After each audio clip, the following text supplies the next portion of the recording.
Estamos iniciando mais um Vox Popcast e hoje mergulhamos no universo sombrio e intrigante dos crimes que chocaram o Brasil. E que agora, ganham vida na série Tremembé da Amazon Prime. A trama se passa na penitenciária paulista de Tremembé 2, um presídio que virou sinônimo de crimes de grande repercussão. A série mistura realidade e ficção ao retratar figuras como Suzane van Richthofen, os irmãos Cravinhos, Elise Matsunaga, Casal Nardoni, dentre outros, personagens que de certo modo se transformaram em ícones midiáticos. Por que essas histórias de true crime atraem tanta audiência? Bom, para falar sobre esse assunto, recebo hoje a psicóloga Nilvia Coutinho e o advogado criminalista Amir Mussala. É um prazer ter vocês aqui no Vox. É a primeira vez que eu tô aqui, tô me sentindo muito importante. Eu tô super Mas você feliz. Muito obrigada pelo convite. Eu sempre agradeço muito estar bom aqui, estar é bom aqui estar com a com o Amir. Não, é um prazer. É a sua segunda vez aqui no Vox, né, Amir? A gente esteve falando sobre true crime da outra vez, então, meu estilo pessoal, assim, né? Mas eu acho que dessa vez a gente vai trazer mais um lado mais brasileiro, assim, da questão, até por conta da série, né? Sim. Lembra que a gente conversou naquela vez também que no Brasil também tinha tanto caso que dava pra gente trabalhar muito tranquilamente. Exatamente. E eu acho que essa questão do crime, a gente sempre tem esse interesse em saber tanto o que de fato aconteceu, quanto o que se passa na mente desses criminosos, né, Nilvia? Tô ansiosa para ver seus insights sobre o assunto, porque eu sei que você tem muita coisa a falar sobre isso. E vai ser a sua estreia, e sabe que aqui no Vox a gente tem um lance que a pessoa vem a primeira vez e aí ela assina um contrato, assim, um pacto para voltar outras, né? Ok, estou assinando um contrato com vocês hoje. É um prazer estar aqui sempre. E, assim, a gente teve essa série, né? E ela tem sido, assim, número 1, né, nas views da Amazon Prime. Todo mundo muito curioso para saber mais, tanto sobre os crimes, tanto quanto sobre a vida na prisão, né? Porque a gente tem Tremembé e eu assistindo a série, eu fiquei surpresa em como é uma prisão, assim, meio que de boa. A galera quer ir para lá, porque quem cometeu esses crimes notórios. E, assim, eu sei que tem um lado da ficção, mas aparentemente a galera tá tranquila lá, né? Não, a mim pode explicar isso melhor. A série se passa no período semiaberto. Então, ela não se passa no regime fechado. É bom que a gente entenda isso. Por isso que, de certo modo, é mais tranquilo.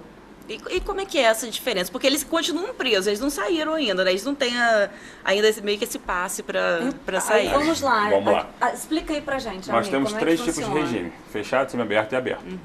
No caso desses específicos, inicialmente foi fechado, eles passam um período fechado, com bom comportamento, requisitos subjetivos e objetivos têm que ser cumpridos para eles começarem a ter os benefícios da saída, né? Que chamam de saidinha. Como é que é feito essas saídas? Isso é muito importante trazer, porque é o seguinte: as pessoas falam, a Suzana saiu no Dia dos Pais. Só que não tem essa relação da saída com a data festiva. O Nardoni saiu no Dia das Crianças. Então, essas questões, a sociedade vê isso e começa a... Enquanto sociedade, nós fazemos juízo de valor, isso. Só que na mas realidade, pra lei, não. a lei fala o seguinte: ele tem 7 saídas anuais. Essas 7 saídas são divididas em 12 meses. E como é que você faz para ter um controle sobre isso? Datas comemorativas, datas festivos. Ah, entendi. Coincide de ser... O Dia das Crianças não é o Dia das Crianças. A Nossa Senhora Aparecida, né? Então, o Nardoni não saiu no Dia das Crianças. O Nardoni saiu... Os Nardoni saíram no dia da Nossa Senhora Aparecida, que é uma forma do Estado ter um controle de quando é a saída e quando é o retorno. Entendi. Páscoa, Natal, Dia dos Pais, Dia das Crianças, não sei se Carnaval tem, de acordo com os períodos relacionados. E nem todo mundo vai sair. Nesse caso da série em específico, eles saíram que é a visita periódica ao lar. Eles vão, passam um período na rua e voltam, 7 dias. Só que tem outros casos que você põe o trabalho ou o estudo. E você, aqui no estado do Rio principalmente, você põe a tornozeleira eletrônica. Ah, sim, Então quando você- eles vão para a faculdade. No semiaberto você passa a ter um monitoramento eletrônico. Não é o caso da série, né? Mas se trazer para a realidade nossa, é o que acontece. Então eles estão no período que já cumpriram. A Matsunaga, salvo o melhor juízo, ficou 10 anos preso no fechado para começar a ter direito ao semiaberto. E ela passa nesse período semiaberto essas questões. Então daqui eles saem. Eu assisti ontem, eu acho que foi o último episódio, que o Cravinho volta preso, e aí porque ele estava num bar à noite, Isso aí. e a Suzane, ela estava num casamento que não era para ela estar sem autorização Isso. judicial, e ambos voltam presos. Não Isso, pode. eu achei curioso isso. Tipo assim, por quê? Porque ele deveria estar em casa, ele não poderia estar naquele... É o Sim. Christian Cravinhos, né? Que a mulher chegou, fez Porque um você barraco tem lá e voltou. horários e... Você não está solto. Você está naquele período de estar em casa, né? Você está no lar. E você não sai e faz o que quiser. Você tem uns pré-requisitos. Inclusive, você tem que voltar no horário determinado. Se você não cumprir aquilo ali, você um voto de confiança que o Estado te dá. Sim. Se você descumpre, você vai regredir no seu regime pro fechado.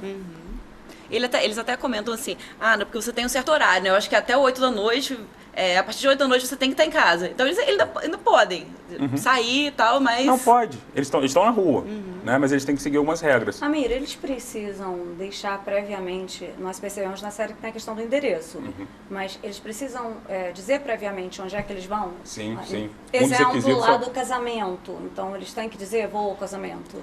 Na realidade, porque ela vai para outra cidade, né? Ela não vai para a cidade dela. Ela argumentou que era passagem. Sim. Só que aquele detalhe, a obrigação dela é ir para casa.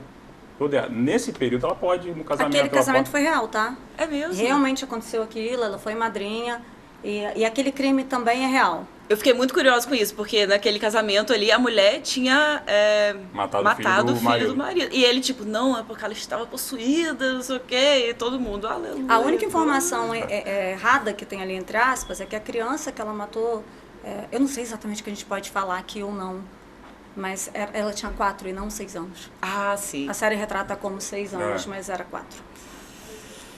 Não, essa série em específico, cada caso é peculiar, né? Você não tem ali um mais ou menos, esse aqui é um pouco mais que o outro, não. Todos ali são nível lá em cima. Uma coisa que me chamou a atenção é o código dentro da cadeia. Né? Nós sabemos disso, nós sabemos que existe esse código, mas, por exemplo, tem aquela cena da Ana Jatobá dizendo que não queria fazer amizade lá com a Poliana. Só que ela também machucou uma criança. Né? E nessa questão até eu gostei muito, assim, vamos dizer, da narrativa da série, porque eles só revelam o que a Poliana fez no final, né? A princípio você fica assim, é uma personagem meio humilhada ali e tal, a gente não sabe por quê. Exatamente, porque se a gente soubesse o que ela fez... A ideia é essa, que nós não conhecemos ninguém e do quão absurdo pode ser um crime humano. A Poliana, a história real dela, o nome dela não é Poliana, ela era uma professora de boxe, casada com um boxeador, e ela formava um trisal com um aluno. Então, tinha esse trisal, e ela embebedou as irmãs meia-irmãs de 3 e 6 anos, e fez sexo com as 2 irmãs, em trio, filmou, inclusive, ela, além de filmar, ela incitou o tempo inteiro e ela jogou num grupo de pedófilos. Ela foi denunciada pelos pedófilos do grupo, tá? Você viu, né, assim, qualquer caso de pedofilia já é terrível, mas foi um negócio tão sinistro que a própria pessoa do grupo denunciou, né? Realmente foi bem chocante. Não nessas características, né? De que o rapaz ele estuprou uma criança para poder pagar a dívida do pai. Para a criança, né? Para a criança devia a ele foi, estuprou a criança, filmou e mandou pro pai, seu filho já pagou. Esse rapaz é preso. E ele vai para uma cela separada, onde ficam os outros pedófilos. Aqui em Campos não tem galeria nem presídio para esses crimes. Ele vai, aí chamam de presídio neutro, né? Vai para um presídio neutro. Antes de ir, os pedófilos souberam o que aconteceu e mataram ele. Tinha, se não me engano, 4 ou 5 outros pedófilos nessa cela. E eles falaram que até para eles tem uma razão, né? Que o que ele fez não foi porque ele tem tesão ou sente interesse por criança. Ele fez única exclusivamente para punir o pai. Então eles mataram o rapaz. Eles têm alguns anos já, tem 10 anos. A gente vê muito isso, né? A gente vê na série também, a gente vê no mundo real que quando é um crime, assim, bem, né, sinistro, eles entram e eles fazem a justiça com as próprias mãos, muitas vezes. Inclusive, para lá já vão presos que correm esse tipo de risco. Então, não são necessariamente presos famosos, mas são presos que cometeram crimes notórios, com um julgamento social grande e que tem, sim, a existência em risco. Eu fiquei um pouco chocada, assim, logo quando Foi até o Lucão, nosso querido produtor aqui, que, né, deu a dica, ele, pô, assiste, você vai curtir e tal. E aí, muito me chocou, primeiramente, o título da série, que é Tremembé, Prisão dos Famosos. Vocês não acham que esse próprio subtítulo já meio que dá essa visão de que esses criminosos se tornaram realmente esse objeto da mídia? Que, tipo assim, eles têm certa notoriedade pelo que eles fizeram? Eles têm fãs, né? Isso vende. Começa por aí. O Robinho tá lá. Eu vi isso ontem, vende, né? Vende-se muito em torno disso. O ser humano, ele tem uma curiosidade inata, porque esse é o tipo de coisa inexplicável. Nós não conseguimos encontrar sentido para essas barbáries. Então, isso cria uma certa curiosidade, porque por mais que a gente tente, a gente olha para aquilo e não consegue entender. A gente questiona o tempo inteiro o que levaria alguém a fazer isso. É óbvio que tem pessoas que têm prazer em assistir tal conteúdo, mas a maioria de nós é curiosa. É a curiosidade mesmo, né? Justamente por não conseguir compreender. O nosso aparelho cognitivo não dá conta disso. Não faz sentido pra gente. É um vazio no nosso cérebro. Você tenta... Vou dar um exemplo que aconteceu aqui em Campos. O menino que atropelou a mãe. Sim. A gente fez um programa, lembra? Nossa, então, esse aí foi Então você busca impactante. sentido para isso e você não consegue achar. Fica um vácuo, né? Você não consegue Ou o menino lá em Itaperuna também, que assassinou os os pais, que também fizemos um programa aqui. Né? A gente tem essa curiosidade do entorno porque você quer saber o que aconteceu, o que deu errado. Essa pessoa não internalizou as regras porque não é natural matar. Sim, com certeza. É até impactante, você falou essa questão da curiosidade. Eu lembro nesse caso aí do menino que atropelou a mãe, tinha imagens até, depois a irmã divulgou dele batendo na mãe e tal. E por mais perturbador que aquilo fosse, que assistir causasse um mal-estar, tipo assim, a gente tem curiosidade de saber... E nem ver, tipo assim, esse lado monstruoso dele, o que de fato aconteceu, e se chocar com isso também, né? E é um pouco chocante pra mim em ver essas pessoas, esses criminosos, por exemplo, do caso da Suzane von Richthofen, que ela é meio que, vamos dizer, a estrela, né, dessa série. E ela recebe cartas de fãs, ela tinha pessoas que queriam ficar com ela, tanto é que hoje ela é casada, né, com o médico, tem filho e tal, mas ela teve as questões dela na cadeia, a gente pode até falar da questão do Sandrão, né, Então, ela, tipo assim, ela não estava sozinha, ela era altamente manipuladora, a gente pode falar mais sobre esse lado aí, né, psicopata, eu diria assim. A Suzane, ela sobrevive muito bem, ela é uma camaleoa. A Suzane é alguém, e ela mostra isso a série inteira, que faz o que ela precisa para alcançar o que ela quer. A Suzane matou os pais por dinheiro. Ela não matou os pais porque ela era apaixonada pelo Daniel. O Daniel foi só mais um peão ali. Só um objeto que ela utilizou no que ela queria. Para poder chegar ao... É óbvio que ele se deixou... alcançar a meta dela. Ele se deixou levar por ela e ele cometeu o crime, ele e o irmão, e a gente não pode em nenhum momento tirar a culpa deles, porque nós somos responsáveis. E diferente dos animais, somos dotados de racionalidade e cognição. Se eu piso na minha gata... Ela vai lá e... a minha gata nem me morde, mas ela faz ali faz a boquinha. Né? Ela faz a boquinha ali que vai me morder, mas ela morde uma outra pessoa. Então, mesmo a minha gata, que é um animal, ela tem algum resquício ali, algum esboço de afeto, porque eu sou conhecida para ela. Então, nós, por mais que exista passionalidade, e existem transtornos, por exemplo, como transtorno de bipolaridade, como transtorno de personalidade borderline, que eles são pessoas com uma característica maior de impulsividade. Mas, mesmo assim, somos dotados de razão. Então, não é porque a mim, sei lá, me xinga no trânsito que eu tenho que ir lá e xingar de volta. Se a gente colocar aquele cara lá em Belo Horizonte que matou o Gari, ali a gente vai estar falando de alguém que tem um desprezo pela vida humana que ele considera diferente da dele, né? Porque no caso dele é muito claro que se trata de uma personalidade narcisista, ele está muito fora, não vejo como psicopatia, mas vejo como personalidade narcisista. Então ele se coloca muito acima e essa vida para ele é uma vida abjeta, é uma vida que não merece luto, que não merece ser valorada, não seria uma vida de igual para igual. Então, ele vai lá e atira. Então, todos nós podemos fazer isso? Claro que não. Nós somos dotados de censura. E a nossa tendência natural é proteção. Provavelmente já aconteceu com vocês ou com alguém de casa, de você socorrer uma pessoa que caiu na rua, uma bicicleta, um acidente. Não interessa se a gente conhece ou não a pessoa. Teve um acidente em São Paulo, de uma queda de avião, inclusive, que teve alguns sobreviventes, que a pessoa da casa se queimou toda, a pessoa teve queimaduras de 2º grau, porque na hora o senhor não mensurou o que estava, sabe, a ideia, o que ele fez foi, preciso salvar essas pessoas. Em acidentes isso é extremamente comum, alguém machucado salvar outras pessoas, porque de modo inato nós somos programados para a vida. A morte ela é natural no sentido de que todos nós vamos morrer, mas a morte não é natural no sentido de promoção. É óbvio que todos somos capazes de matar em determinadas circunstâncias. Exemplo, por mais que você seja uma pessoa tranquila, se alguém invade a sua casa, te coloca em risco, coloca alguém seu em risco, pode ser que num momento desses você mate alguém. A questão da legítima defesa. Mas aí a gente está falando de uma necessidade. Mas não é o comum. Uma pessoa, por exemplo, que passa por esse tipo de situação, ela provavelmente nem se recupere o resto da vida. Eu já atendi casos de pessoas que atropelaram sem querer, e às vezes nem foram culpadas da situação. Mas que as pessoas precisam de anos e anos para lidar com isso. Não é natural. Tem até um caso aqui em Campos, não sei se vocês conhecem, mas eu ouvi falar, né?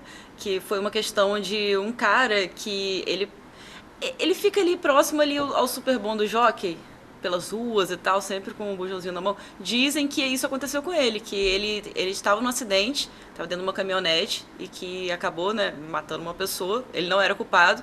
E depois disso, o trauma foi tão grande que ele nunca mais voltou a ser o mesmo. Mas pode acontecer sim. A gente diz que rompe o ego. A pessoa não dá conta daquele trauma. O nosso cérebro, ele funciona como um relógio de energia da nossa casa. Então, diante de alguns traumas, ele pode desligar. É super comum acontecer uma situação traumática com alguém e a pessoa não se lembrar. Ela não consegue se lembrar com detalhes. Ou a pessoa desmaia. E por que isso acontece? Porque o cérebro, para se proteger, ele vai esconder isso. Amnésia pós-traumática. Sim, sim, ele vai esconder, você não daria conta. Então, quando a pessoa quando esse sistema não funciona direito, a gente diz que rompeu o ego da pessoa, ela não dá conta daquela dor. E ela pode, inclusive, romper com a própria sanidade mental.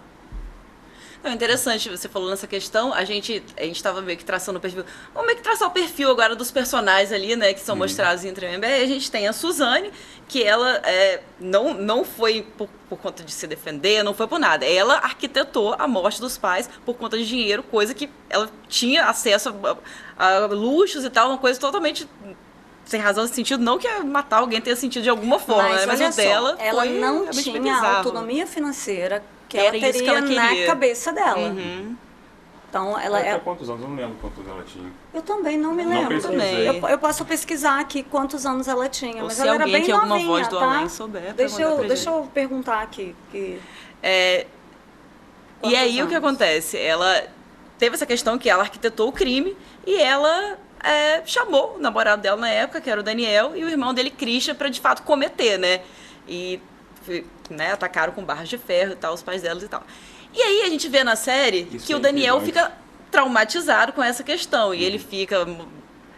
Ela tinha 18 anos na época, eu vi mensagem do Além aqui. Você viu uma mensagem do Além? Recebi aqui na minha antena.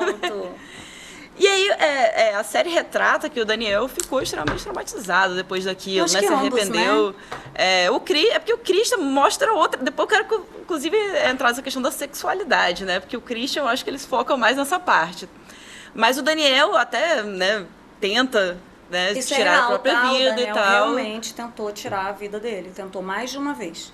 É mesmo? Ele não foi socorrido pelo irmão, mas ele foi socorrido pelos colegas de cela. O que me chama a atenção nesse caso específico, você pode matar as pessoas de outras formas. Por ter cortado o pescoço, dado um tiro. Mas o planejamento foi dela, né? A forma brutal. Porque eles matam com barra de ferro e martelo. Né? Não uma martelada na barra de ferro. Você tem que fazer mais de uma vez. Podia cortar o pescoço, podia dar um tiro, podia fazer qualquer outro meio de morte. Né? E os pais provavelmente acordaram. Eu não li durante... os livros, eu não li os 2 livros. Né? Eu também tô por fora do caso real. real. Eu li o livro da assim, Flor de Lis, do Ulisses Campbell, eu li o livro da Flor de Lis, que é pior do que todas elas, inclusive Suzane e Elise, elas são, assim, amadoras perto de Flor de Lis. E li do Maníaco do Parque. Então, eu não li, porque Tremembé se baseia nesses 2 livros. São os 2 livros que ele... Então, eu não sei direito essa estrutura desse crime. Que chama atenção, porque a forma de matar. E quando você faz com raiva, eu falo agora para um lado mais da minha prática, né? Quando você vê um crime violento, ele é motivado por raiva, né? Por algum motivo você está fazendo aquilo ali. Você vê nitidamente, quando o tira no rosto, quando tira nas costas, quando tira... Cada local do seu ato, para tirar a vida de alguém, é motivado por algo pretérito. Se eu for simplesmente te executar, eu vou dar o tiro na sua cabeça, 1, 2 tiros no máximo, para te executar. Se eu te der vários tiros no rosto, você viu alguma coisa, falou alguma coisa, é sempre voltado para alguma questão. É um crime de ódio, né? Como foi o crime do garotinho que você relatou aí no começo, né? Sim, sim. Teve um fato da... Esqueci o nome dela agora. Ela estava grávida, o tiro foi na cabeça e na barriga. Que era para matar a pessoa e o filho. O caso aqui de Campos? Era... Sim. Beatriz? Não. Esqueci o nome dela. Esqueci o nome dela também. E você vê... E teve um outro caso também que mataram Ela foi servidora do fórum na época. Ela foram simular um roubo. Ninguém mata com 2 tiros num roubo. Entendeu? Foi a servidora pública? Foi. Tem tempo isso também, tem alguns anos. Tem uns 2 anos. Não, Tem mais. Foi antes da pandemia. Acho que o nome dela era Patrícia? Isso. Eu acho que era Patrícia, sim. O tiro foram 2 tiros sequenciados, né? Em sentido de execução. Então você vê como... A gente fala no direito que o corpo fala, né? Então, a forma como é feito aquele crime. E nesse caso específico, me chamou a atenção para isso. Eles tinham diversas formas para matar os 2. Eles estavam dormindo. Eles escolheram a forma mais cruel. Mas uma coisa interessante para psicologia é que no caso da Suzane é claríssimo que ela é uma psicopata. E os psicopatas, eles não são dotados de inteligência emocional. E o que faz com que nós não sejamos pegos na vida é o medo. E só sente medo quem tem inteligência emocional. Então, a característica, por mais que as pessoas falam, tem falta de empatia. Tem sim, realmente eles não conseguem se colocar no lugar do outro. Mas mais sério, e lá na base, porque desde criança, inclusive, já é possível observar que são pessoas com ausência de medo, ausência total de medo. E quais são outras características? Então, as 2 clássicas são ausência total de medo. Então eu não vou respeitar regras. As regras, elas não caberiam àquele sujeito, e a falta de empatia. Se eu não tenho culpa, eu posso fazer qualquer coisa com você. E você tem confiança para fazer aquilo, né? Porque ela parece totalmente destemida, exatamente. Só que é justamente por isso que eles são pegos. Porque por mais que ela toma cuidado, eles usaram meia calça. Não sei se vocês se lembram desses detalhes à época. Tem um documentário acho que Netflix, não sei onde é que fala sobre a perícia. O perito falando sobre o assunto. E o perito identifica como é que ele demonstra como é que eles conseguiram identificar que seria a conduta da filha. Mas ela deu um churrasco 3 dias depois. 3 ou 2 dias depois. Na época, eu não acompanhei o caso, era um pouco jovem. Mas... a polícia tinha ali algumas desconfianças, mas assim, o que chamou muito a atenção da polícia foi porque os vizinhos relataram música alta. Na própria casa. 2 ou 3 dias depois. Então, isso não condiz com alguém enlutado. Então, por mais que se tenha um planejamento, mas a parte emocional, ela não é correspondente, não vai bater. Temos um questionamento aqui, uma pergunta. O psicopata teme a morte? Teme sim, a própria morte sim. O psicopata, ele é motivado pelo prazer dele. Então, exemplo, quando um psicopata, ele chora, ele é pego e chora, ele não está chorando de arrependimento, ele está chorando porque ele foi pego. Ele está chorando porque ele foi exposto, então a personalidade dele foi exposta. No entanto, a gente tem uma diferença aí que é bom a gente pensar. Muitos narcisistas matam também, mas tem uma diferença básica entre narcisista e transtorno de personalidade antissocial, que é o que a gente chama de psicopata. O narcisista, ele tem uma preocupação enorme com a visão pública dele. Então, ele é muito preocupado com a imagem. O psicopata, por isso que a gente pode dizer que o Francisco de Assis, ele tem características de psicopatia e também de narcisismo. Que é o maníaco do parque.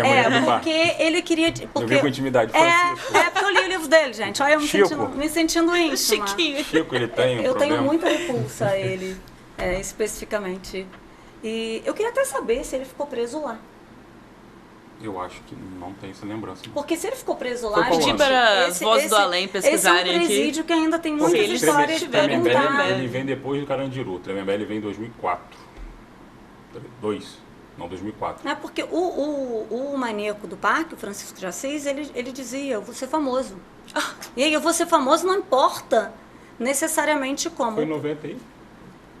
Esse é outro caso que eu não conheço muito bem pelo, né? Eu acho Então, que foi eu li o 90 alguma livro, coisa. mas eu não me A lembro gente do... fez um programa mas eu não me sobre lembro especificamente do ano, da saída dele, não era? Então, no caso dele também, ele deixava pistas assim, gente. Ele queria ser Claríssimas. descoberto. Ele deixou um cartão com o telefone dele. Ele deixava pistas muito claras. É porque, inclusive, ele já tinha passado... Ele tinha passagens pela polícia. As pessoas que não se importaram muito, não... Era outra época. Era outra época. Tinha também a questão das delegacias não serem interligadas. Sim. Né? Então, quando conseguiram fazer esse trabalho de inteligência, chegaram a ele, inclusive, bem rápido depois que foi para a TV. Então, tem isso tudo. Porque na época... Eu acho que hoje menos, mas na época tinham muito aqueles programas, tipo do Ratinho. Os policiais, tá? Né? Tipo, linha direta, E assim? não era Não, tipo não, linha não. direta, não. Era aquele programa de 18 horas, assim. Que trazia os crimes. Que fica falando dos crimes. Eu não tava muito ligado, não me recordo, né?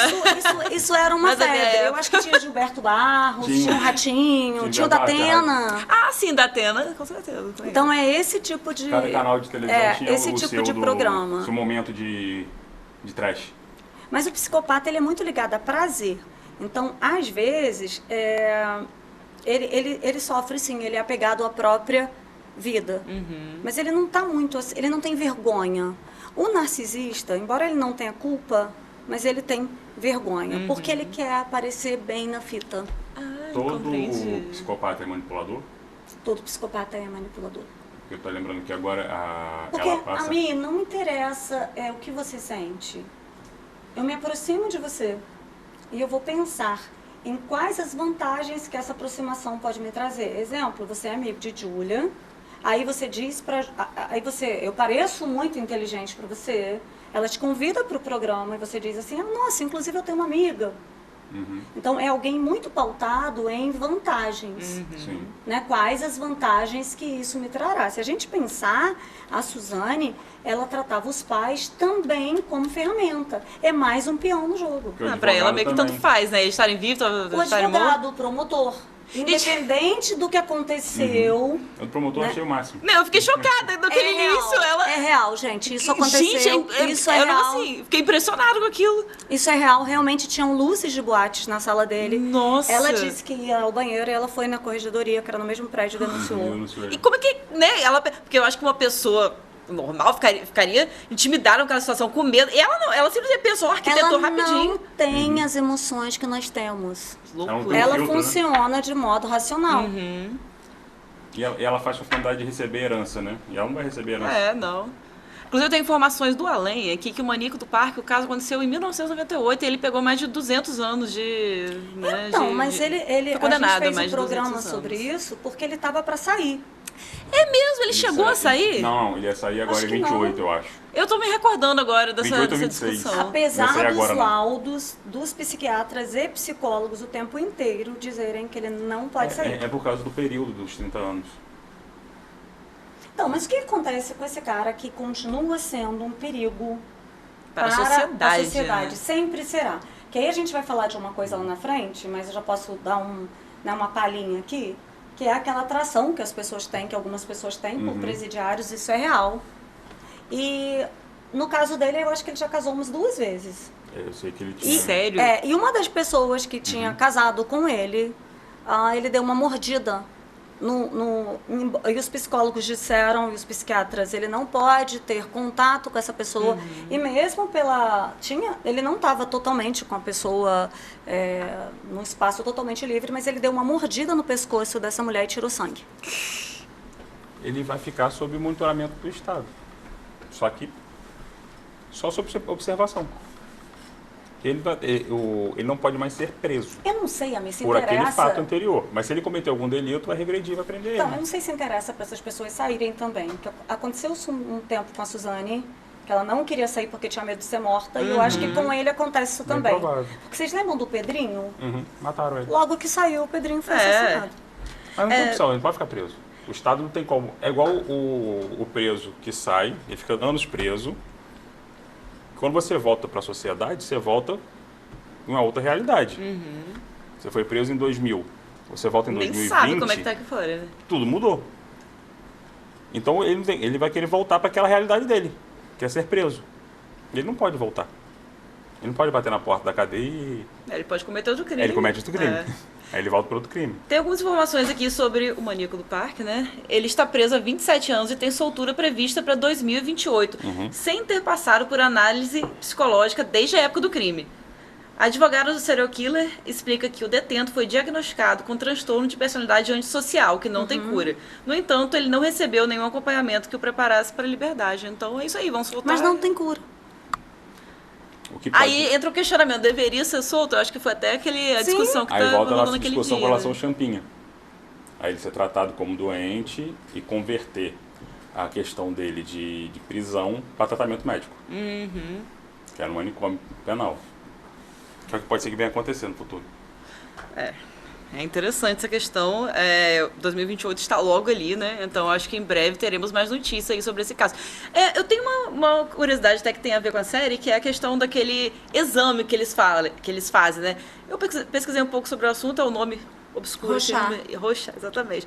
E aí eu vi meio que não existe respostas certas e erradas. Como é que é feita aquela análise? Eu fiquei muito curiosa. Porque o advogado, ela passa a cola para a Suzane e aí meio que ela fica na malha fina, que eles falam assim, parece que foi meio forjado, né? Porque não se trata só de respostas, se trata de você justificar aquilo. Então, todo esse tipo de teste, porque é um teste, na verdade, projetivo, ele tem que ter um entorno, ele é embasado. Na hora que ela fala que parece um sapo... Eu não vi aquele Eu parei sapo. a tela. Eu vou ter que achar o sapo. Eu fiquei olhando o sapo, é para ouvir tudo, menos um sapo. Então Parecia não tão será negócio. correspondente. É um quadril. Ela não vai manter a resposta. A resposta não é condizente com o que deveria. Não parece, tipo assim, o sapo. Não tinha sapo nenhum mas ali, um né, sapo. E aparentemente. aí, o psicólogo... Porque só psicólogos podem aplicar testes, né? Isso não fica claro na série, mas psiquiatras não aplicam testes, só psicólogos. E aí, o psicólogo ele faz junto uma entrevista. A gente chama de entrevista clínica. Ela pergunta, onde é que você viu o sapo? Tá onde? E aí ela, Aí ela vai mostrar aqui. Exatamente. Não tem nunca um sapo ali. E aí poderia ser, tal exemplo do sapo, mas como é que é a sua relação com sapos? Onde é que você viu sapos? Qualquer coisa nesse sentido. Ela fala que beijo vira príncipe. Aí Nossa, que não vai conseguir. Mas é muito comum isso, se você parar e pensar, isso não é autêntico. Não, isso Né? Isso é uma fala, o que ela está fazendo é um ponto de repetição. fala, né? Fica claro que é uma repetição de alguma coisa que ela ouviu, não é dela. O que é uma resposta genuína? É aquilo que eu vou dizer, que você pode gostar ou não, você pode achar engraçado ou não, mas que é meu. Sim. Né? Isso é genuíno. No caso dela, não. São pessoas que imitam comportamentos, mas não conseguem ter um comportamento autêntico. Não, interessante. E a gente vê isso nela, tanto né, nesse dia que é mostrado a questão do exame, quanto na famosa entrevista que ela deu pro Gugu. Gente, como eu falei, na época eu não vi isso, mas eu assistindo hoje a entrevista real, e como é representado na série, é uma loucura aquilo, Isso é uma né? tragédia. É uma loucura. Gente, eu fiquei assim, fiquei Gugu tinha isso chocada. direto. Fiquei chocada, deu máquina de costura caríssima pra ela ainda. E assim, ele fala com ela como se ela tivesse normal. Pergunta, você é vaidosa? É só... Nem uma calça jeans, né? Pode usar. Tipo assim... Como se fosse entrevistando uma famosa. Eu não sei se isso caberia hoje. Eu acho Hoje que, não tem eu acho que nós, Não, hoje sociedade, não tem tanto estamos mais. mais críticos. Eu acho que uma entrevista, assim, seria, né? O modo como ele fala. Se bem né, o que jeito eu acho que isso mudou. mudou dessa coisa do espetáculo, mas é só você pensar que as séries do Ryan Murphy, elas sempre são um boom. Então a gente teve dos irmãos Menendez, né? Nós tivemos do Dahmer, agora teve uma do Ed, alguma coisa, que até aquele cara que faz Sons of Anarchy, que é aquele cara lindíssimo. Não assisti ainda, eu mas sei qual como que conseguiu deixar aquele É homem Monster? feio. Monster, né? Conseguiram deixar o homem feio lá pra série. Então, e já tem mais uma pro ano que vem. E também, eu acho que na HBO tinha umas outras que são dele também. Então, é um mercado, fora o mercado que a gente tem dos documentários. Então, é um mercado, é um nicho que tem audiência. Ah, não, tem público. Se não tivesse, Tem as público. pessoas não fariam. O que me chama a atenção é porque a gente só tá vendo um lado do assassino, né, do criminoso. Toda vez que traz essa na mídia, como que deve ficar a cabeça da mãe do... Terrível, eu vi da filha do Nardoni. Eu vi a Isabela Ana Carolina, né? Na Ana Não, Carolina Ana Carolina- é a esposa dele. a outra. É Ana o quê? Não lembro. Eu acho que é Ana Carolina também. Vozes Ana o da quê? Além aí, é Ana Carolina também? Ana Camila Não. Não, Ouvi Jatobá é a É a Carolina, que matou. Eu acho que a outra é Ana Carolina também. É? Eu não lembro. E eu vi ela dizendo que não vai As assistir. duas são Ana Carolina. E ela Eu vi tá, mensagens. E ela tá certíssima de não assistir. Inclusive, foi a parte da série. Gente, mas aquele ator é igual o cara. Não, é Mas- idêntico. E eu Mas- fiquei idêntico. chocada. Difícil pra mim. Impressionante. Foi muito difícil pra mim ver essa parte da Isabela. Foi como mãe, foi terrível ver essa parte. E aí a gente entra num julgamento, né? Que você se afasta, porque eu vi enquanto alguém que consome conteúdo. E aí tem o julgamento social. Você fala, como que essa mulher mãe é capaz de fazer isso? Né? E aí eu até estava conversando com a minha irmã e ela falou, não, mas o pai é pior.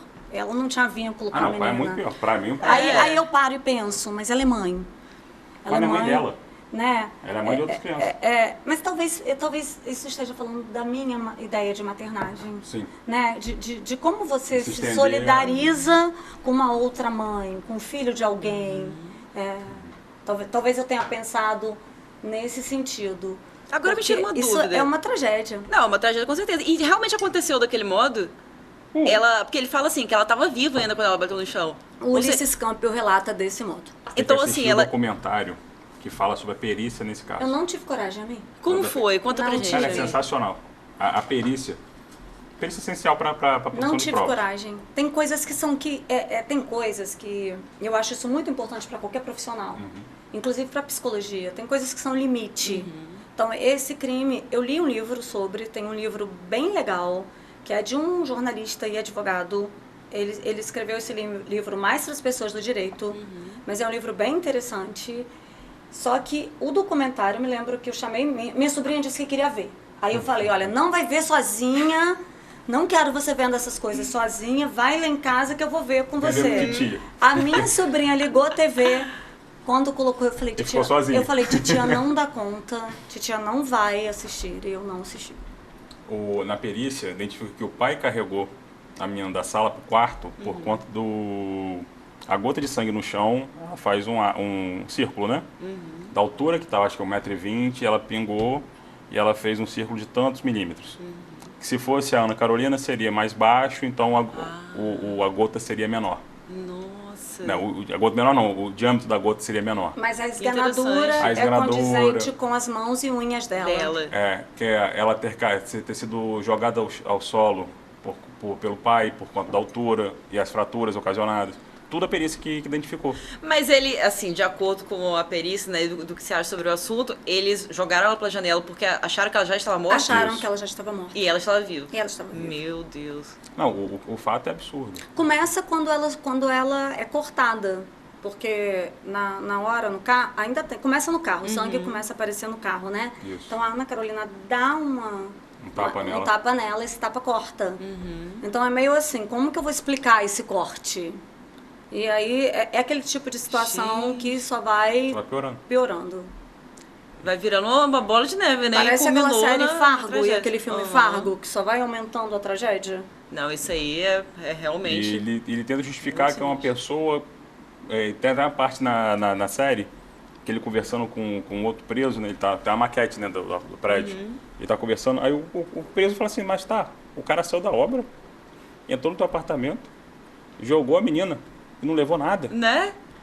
E tentando entender o argumento do Nardone.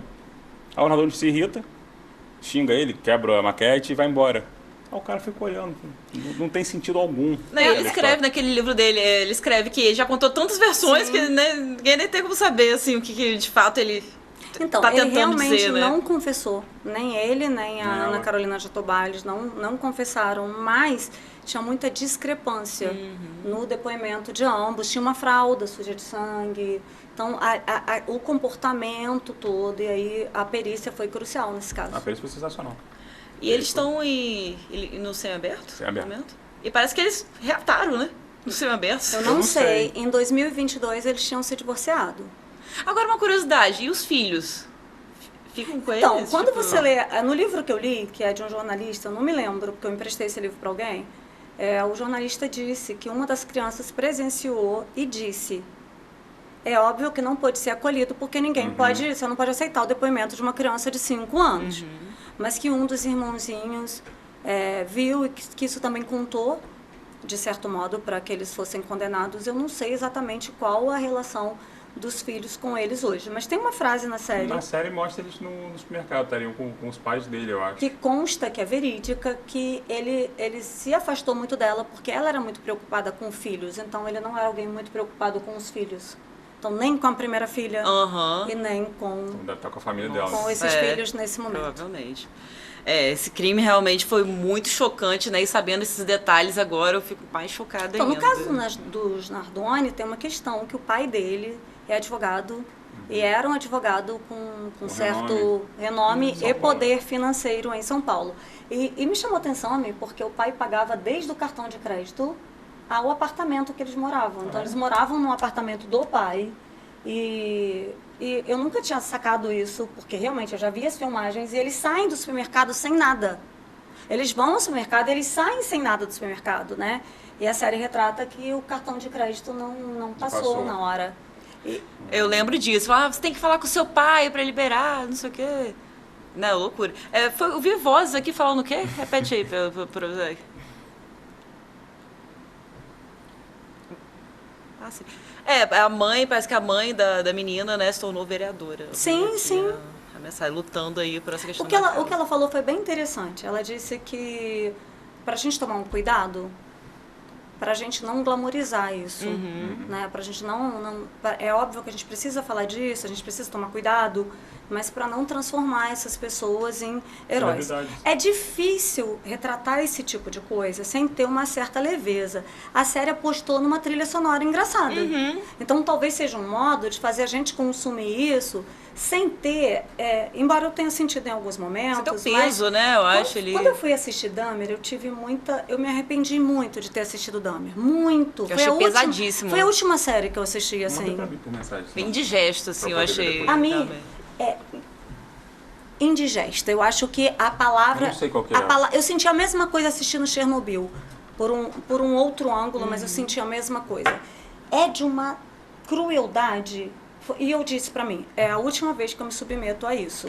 Eu assisti Tremembé porque eu sabia que meus pacientes todos iam assistir e que eu ia ter que dar conta disso de algum modo. Mas não é mais um conteúdo que eu... Tanto que eu não quis ler os livros. Não é mais um conteúdo, eu só leio se precisar. Eu só assisto se precisar. Né? Porque, eu também só assisti por conta do... Eu comecei a assistir um capítulo dá dele, essa e depois ânsia assisti em o restante você. por causa de hoje. Eu assisti por causa de hoje também, né? Porque eu não consumo esse tipo de material. Eu até gosto, mas nessa eu fiquei meio em dúvida, assim, mas, né? Eu vi Então, em nome da depende arte, do quanto isso pode te prejudicar ou não. No meu caso, eu já peguei no consultório pessoas com dificuldade de dormir, pessoas que dizem, eu não me importo, eu não guardo isso, mas que aí você vai vendo, e as pessoas estão mais estressadas, estão mais tristes, então tudo isso tem que ser considerado quando a gente faz uma avaliação. Esse é meu dia a dia, né, gente?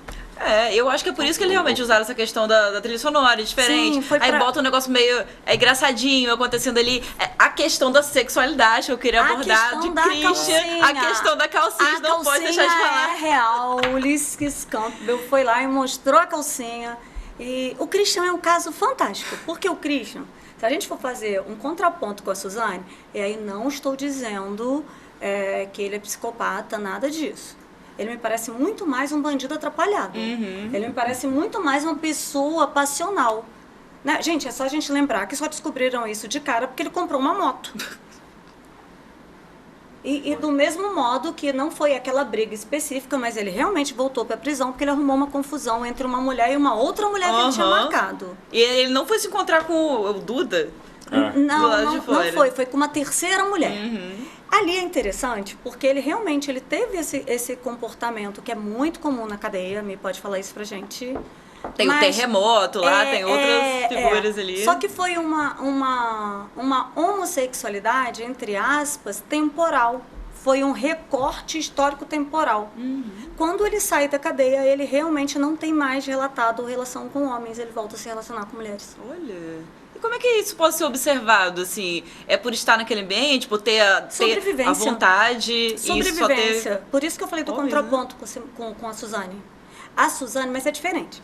A Suzane, ela se aproxima da Sandrão como mais uma peça ali de ferramenta no xadrez dela. Porque ela tinha o poder, Sandrão dominava a prisão. Exatamente. Era responsável pela ala. Exatamente. No caso do Christian, não. Tem mais uma questão de solidão, de não querer ficar sozinho. De tentar fazer do limão, abre aspas, uma limonada. Como é que eu posso passar esse tempo aqui? Porque, inclusive, a série mostra que ele levou a cadeia melhor do que o irmão. Sim. Né? O irmão é muito triste o tempo inteiro. Na série, ele aparentemente tá de boas. Tá tranquilo. Eu não sei se ele estava de boa. Na série, né? Como mostra ele na série. Ele parece essa pessoa mais, assim, que Maria vai com as outras e... Mais ambientado. Que vai dar um jeito. Então a impressão que eu tenho é que foi só um jeito dele sobreviver, mas não tem relatos dele depois que... Ele tentou até... Eu acho que ele está se promovendo, né? Ele tentou dizer que era mentira, a história da calcinha era mentira, mas não era. Tem uma carta dele falando essa história da calcinha. Ele... Foi ontem à noite? Se bem que... Ontem à noite, hoje de manhã, eu estava pesquisando... É Duda o nome da menina, né? Duda. Você viu que lindo? A menina, não. Que maravilhosa. Ele fez uma live falando, eu falei, gente, sobre até eu pegava ela, eu nem pego, mas pegava. Cheio de carisma. Lindíssima, lindíssima. Ele fala que estão tentando promover, que ele não vai dar... vai se manifestar sobre o assunto, ele não quer dar mídia para as pessoas, isso e aquilo. Mas ele tá na mídia. Tá na mídia, exatamente. Ela era filha de um policial e foi pra lá por isso, porque foi presa por assalto à mão armada e filhos de policiais correm risco. Ami, e como é que funciona o Complexo Tremembé, exatamente? Então, o complexo são 5 presídios, 3 masculinos e 2 femininos, e eles são destinados para as pessoas que não são aceitas em outros presídios, pelo conta do crime. Crimes de estupro, como o caso do Robinho, que é o jogador de futebol. O caso do médico. O Duda, né? Que era filho do... O Duda, que era filho de policial. Os casos de repercussão no Nardoni, que matou a criança. Então são crimes que não são aceitos nos outros presídios. E uma cadeia de regime fechado, de segurança máxima também. O Rony Lessa, que é pela morte da Marielle, do motorista, também está lá. Foi transferido para lá, pedido por mais que não tenha sido cometido o crime no estado de São Paulo, tenha sido cometido no estado do Rio. Mas por questão de segurança, porque ele fez delação premiada, essas questões, o governo federal, né, pede para ele ir para lá e ele é aceito para a Secretaria de Penitenciário de São Paulo. Entendi. É por isso que é retrato na série que a Suzane pediu para ir para lá, né? Porque ela estava sofrendo lá ameaças. Estava realmente... eu não sei dizer se é o caso da presa que foi para lá depois. Eu acho que isso pode ser uma coisa de roteiro, algo de roteiro para dar sentido. Mas a Suzane quase foi morta, sim, no presídio comum. É comum acontecer isso. Imagino. Você até retratou isso no início, né? Vou dar exemplo de Campos. Campos ele tem 2 presídios, masculinos e um feminino. O feminino ele é neutro. O masculino ele é dividido por facção. O Carlos Tinoco é uma facção, o Dalton Crespo é outra facção. Aquele que não vai preso e não é daquela facção, ele vai para... Ele não tem facção, ele é neutro, ou ele vai para o presídio mais próximo daqui, que seria Itaperuna, ou pro Rio. Aí no Rio tem o Complexo de Ericinó, que é o Bangu, né, que é popularmente conhecido, e tem em São Gonçalo, Japeri, e vai sendo distribuído. No caso lá, essas pessoas vão para esse presídio, para esse complexo. Lá tem o P1, P2, P3, P5. É tratado no P2, né, parte da série, da trama. Mas, de acordo com o crime, ele vai direcionado para o presídio específico, de acordo com o regime, para o presídio específico. E lá dentro, cada setor, né? Eu não vou falar exatamente lá como é lá, porque eu não conheço, mas aqui em Campos, por exemplo, você tem a ala do semiaberto, a ala do fechado, a ala do aberto. E tem uma coisa que eu não reparei lá na série, pelo menos não consegui ver, que aqui em Campos a gente chama no estado do Rio chama de faxina, que é o preso que trabalha na unidade. Eles trabalham sim. Tem a ala da máquina de costura Tem, lá, tem sim. coisas Não, do tipo. mas não, o faxina trabalha para a unidade. Limpa, Entendi. Entendi. a manutenção Cuida do ali, local. É né? como a gente vê às vezes em filmes, que a cozinha é super disputada. A gente Sim. tinha isso em Carandiru, inclusive, Tinha. né? Campos tinha também. Campos tinha cozinha, tinha padaria. O presídio de Campos tinha padaria que fornecia pão para os 3 presídios. Porque tem, inclusive, uma história de a cada 3 dias trabalhados, eu acho que é uma pena. Isso. Que diminui. Se lê livros, né? Eu São vi 12 hoje livros isso, né? anuais. Sim, isso é comum. A cada 3 dias de trabalho, um remildo, 12 horas de estudo, remildo. Leitura de livros são 12 livros. Você pode ler, vai remir mais ou menos 4 meses. Eu não sabia disso, que tinha esses descontos aqui. Para incentivar eles realmente Sim, a estarem, né, a pena, funcionando intelectualmente. Não, vamos mas dizer a assim. pena é para te ressocializar. Né? Você comete um crime, você sai da sociedade e vai para o presídio. Ele se fica excluído da sociedade. Só que uma hora você vai retornar para a sociedade. Então você tem que se readequar, vamos dizer assim. E não tem como você voltar, como muito acontece aqui, você fica preso 5 anos e reinserido na sociedade sem qualquer preparo. E acaba retornando muitas vezes, né? Um ou outro caso você vai ter que não retorne, mas via de regra você retorna. Sobre Então, o a que gente você tem- falou aqui de Campos, vale lembrar que no programa que a gente fez do rapaz que matou a mãe, ele foi para Itaperuna. Ele Sim. não ficou aqui É em porque Campos. lá é o local que manda Não, nesses mas, casos, mas tinha né? uma questão de lá é ameaças neutro. também. Lá é Tinha uma neutro. questão de ameaças, de que talvez aqui no presídio não fosse aceito. Gente, mas o que vocês acham, por exemplo, vou trazer outro personagem que vamos dizer, um certo personagem querido da série, assim, que é a Elise, né? Que ela saiu e ela está nesse lance de ressocialização, estava fazendo Uber, né? Alguma coisa assim, fazendo carro de aplicativo. E rolou uma certa polêmica em relação a isso, né? Tipo assim, tanto sobre a história dela, né? Que ela tem um documentário também que conta a história dela, né? E conta o que ela realmente sofreu antes, né, de cometer o ato. E é uma polêmica também em relação a essa questão do aplicativo. Tipo, se você chamasse, aparecesse lá, Elise, é o que? Nossa, eu não iria. O que você acharia? Cara, eu não Eu iria. queria perguntar a opinião de você sobre isso. Tanto ela na mídia, ela retratada hoje na mídia, quanto essa questão da ressocialização É da porque Elise. tem uma questão com a Elise, que as pessoas às vezes pensam, mulheres principalmente, acham que ela matou por ciúmes. Ela não matou por ciúmes. Por sobrevivência. E- Ela estava sendo ameaçada, né? isso- Ele agredia ela. Eu nem sei, gente. Ali era muito estranho. Ali era uma relação super estranha. Ele era extremamente doente. Ela era garota de programa, não era? Ela era garota de programa, mas tinha uma questão que morte era muito comum para eles. Eles matavam animais de grande porte, arma era uma coisa muito comum.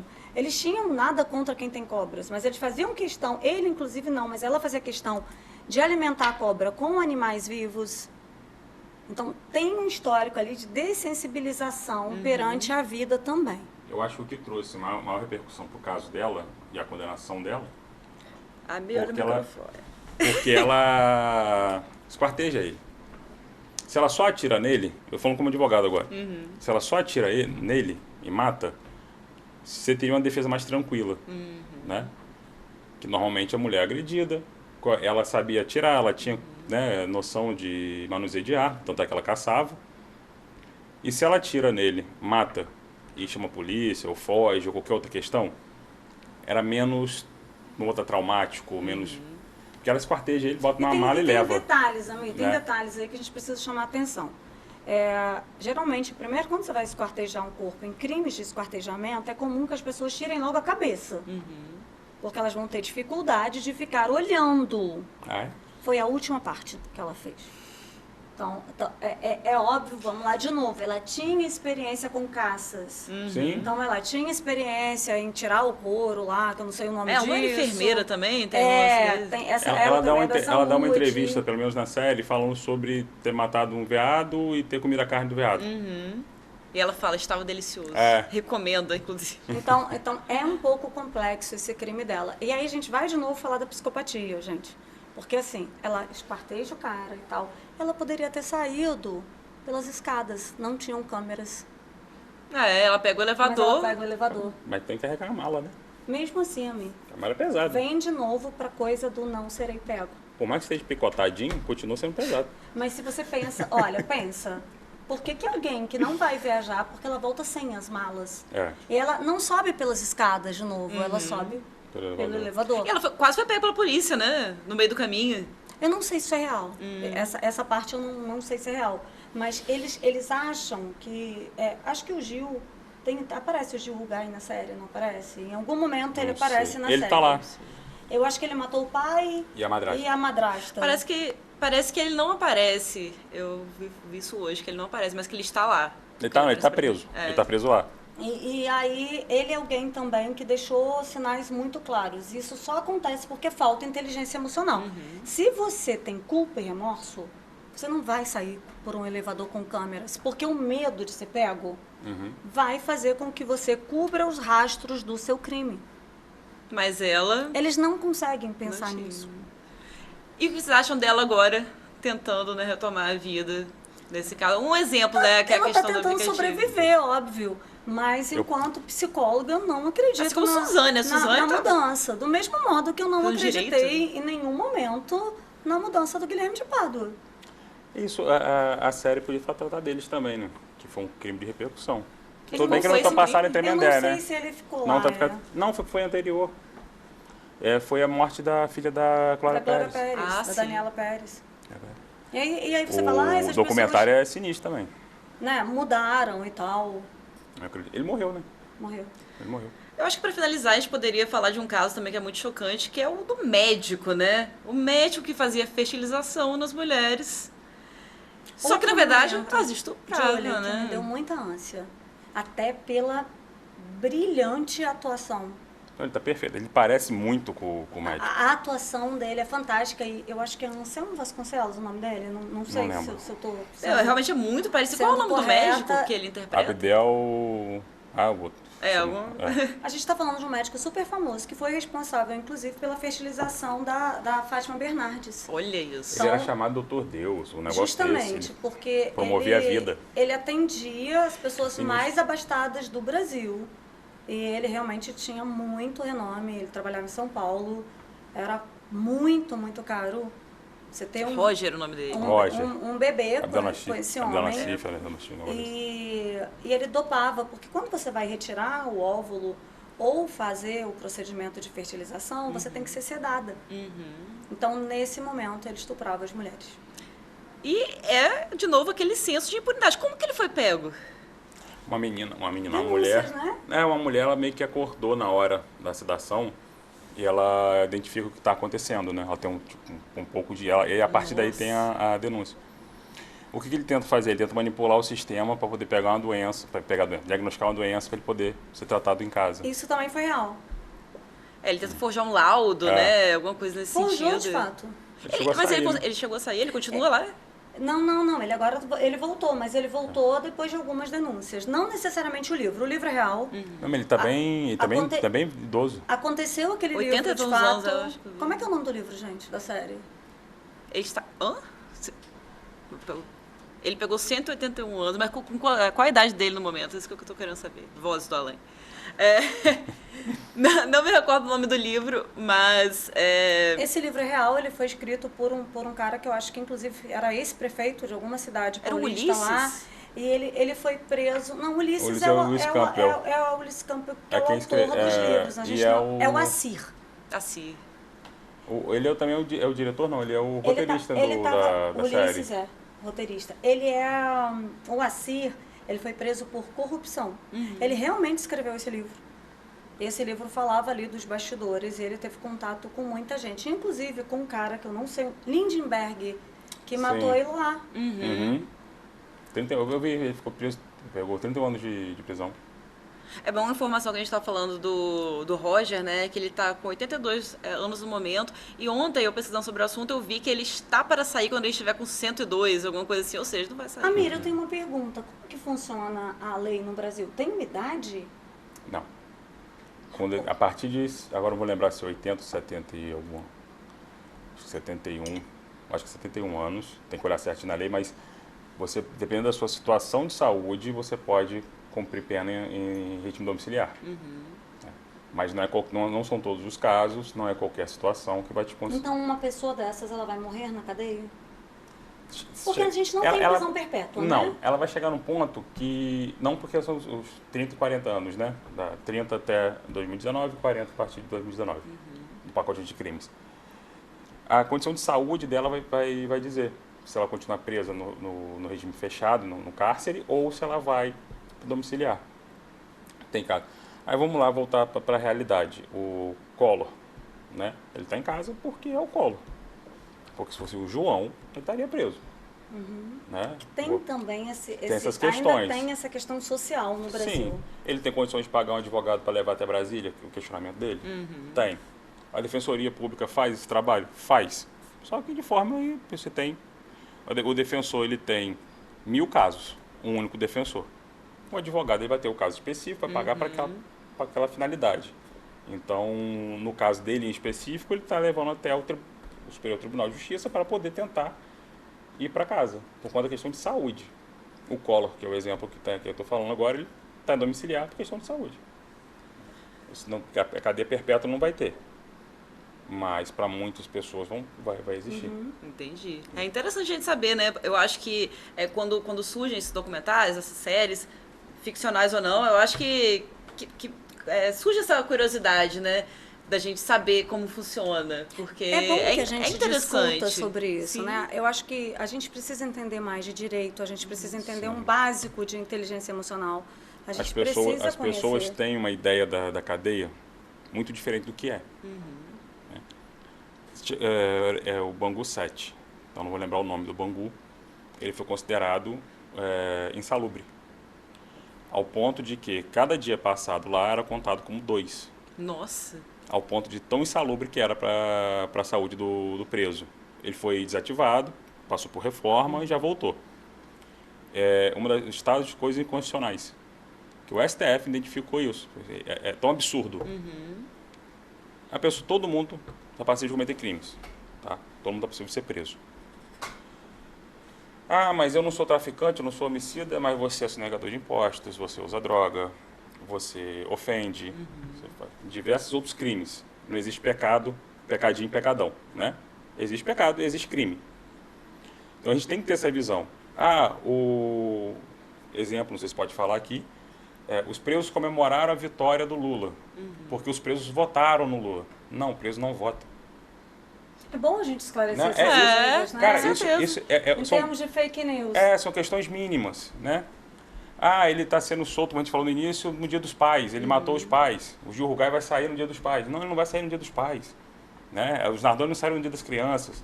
O preso não vota. Porque a lei não pode ser específica para cada pessoa também. Não pode, não daria conta. E um detalhe, o presídio só é visto dessa forma porque preso realmente não vota. Porque se preso desse voto, lá seria as mil maravilhas. Porque eles iam querer... Eles iam ter retorno. Exatamente. Né? Então a gente tem que ter essa consciência do que é. Eu tenho um cliente que ele cometeu um homicídio e ele precisa de tratamento específico por causa da próstata. Campos não tem. O médico aqui em Campos não tinha. Mandaram ele para o Rio. Ele foi sentado num banco. Na viatura, né? Ele é banco de ferro. Ele passou 6 horas. Isso agravou a situação dele. Porque ele ficou sentado na mesma posição. Não que ele tem que ter privilégio. Só que poderia ter sido feito aqui no Ferreira Machado ou no HGG esse exame. Não precisava mandar para lá. Mas ele cometeu um crime. Sim, ele continua sendo um ser humano. Mas a gente precisa pensar também em termos de direitos humanos. Não Sim, tem como ele continua sendo um ser pensar. humano. Né? Então são questões... eu vejo a Elise num caso, óbvio que eu não sou advogado dela, né? Seria até interessante ter sido. Não conheço o processo, mas eu vejo ela mais hoje, com as informações que a gente tem sobre o caso, como uma vítima, do que como propriamente esse monstro que é passado. A gente tem diversos casos, a gente falou mais cedo ali, né, antes da gente entrar, que o que trouxe essa repercussão toda é que ela matou um herdeiro de uma grande fábrica, da Yoki, de uma grande Mas fábrica. a gente tem os agravantes de como ela se comportou depois Sim, do crime. São várias questões. Também. Só que eu digo não parece ser um crime assim. Mas de teve alguém, uma motivação, assim, de alguém que é vítima de violência. Não, mas não foi premeditado, eu digo. E foi lá não arquitetou aquela e na conduta. hora deu um tiro em A gente alguém. não sabe. Né? teve a ligação pra polícia também, a gente né? não Não, sabe. ela pegou o celular dele também, mandou mensagens para a família, tem uma série de São coisas. várias assim, questões né? que a gente não sabe, a gente tem que olhar pelo outro lado. Isso que eu quero dizer. A gente tem diversas pessoas daqui, vou falar por Campos, que é a nossa realidade, que vivem numa sociedade expondo algo que na realidade não é. Que a gente sabe que o contrário é diferente, né? O oposto, né? O lado de cada linha é outro. Mas julgam. Né? Então, estou falando agora como um olhar de advogado da área criminal. A cadeia não é um hotel. As pessoas estão lá, elas merecem ser tratadas como seres humanos. Porque eu posso estar lá amanhã, você pode estar lá amanhã, Sim, todos nós. alguém nosso pode estar lá amanhã. Esperamos que não, né? Esperamos que não. Mas pode acontecer, né? É igual morrer, basta estar vivo. Inclusive, eu tenho uma verdade. dica de filme. Eu vi um filme fantástico esse fim de semana. Pra finalizar agora, dicas de filme. tá? Sobre sentido de vida e sobre esse contexto. Para quem aí gostou da série Adolescência, vale super a pena assistir. O nome do filme é A Mulher da Fila. É um filme argentino que retrata a história real de uma mulher que tem um filho preso. E ela se tornou uma defensora dos direitos dos presos na Argentina, na América Latina e na ONU, inclusive. Então, o filho dela acho que passou 1 ou 2 anos preso, ele participou de um assalto, mas ela pôde ter encontro com outras mulheres nesse período. Ela conheceu outra realidade. São outras vidas. Porque quem passa por essa situação costuma sofrer muito preconceito. Justamente porque você acha que não vai acontecer com você. Então, é o seu filho que está preso, mas não é o meu. E aí vira quase um animal de zoológico, aquela pessoa. As pessoas querem saber detalhes, as pessoas não querem ajudar. Elas querem... quer saber a fofoca, né? Elas É querem, verdade. Saber elas como é que querem, é. elas querem saber da situação. Então, esse filme é um filme fantástico mesmo. Eu quero, a partir de domingo, eu já estou recomendando para os meus pacientes em busca de... Quando tem um paciente que não encontra sentido num sofrimento, porque essa mulher conseguiu encontrar sentido numa dor tão terrível. E ela reconstruiu a vida dela, inclusive, com uma pessoa que ela conheceu Na fila. na cadeia. Na cadeia? Na cadeia. Não, muito interessante. Inclusive, em Tremembé, a gente vê, tem as visitas ali, a gente vê os familiares e, né, fácil não Posso é, falar mas uma eles curiosidade conseguem real? continuando. O Christian Cravinhos realmente teve uma fratura no pênis. Isso aconteceu.